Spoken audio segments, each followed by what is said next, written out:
I'm just going to take on where Stafford left off. And the hormone I want to talk to you about is called melatonin.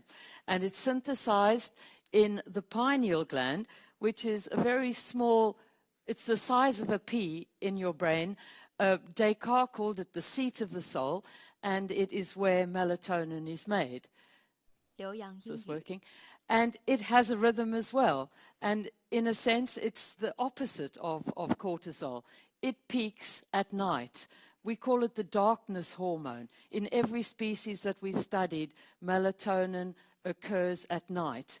And it's a hormone that prepares you for the things that your species does at night. So, of course, in humans, we sleep. 留洋 But 英语 animals like rodents, they're awake.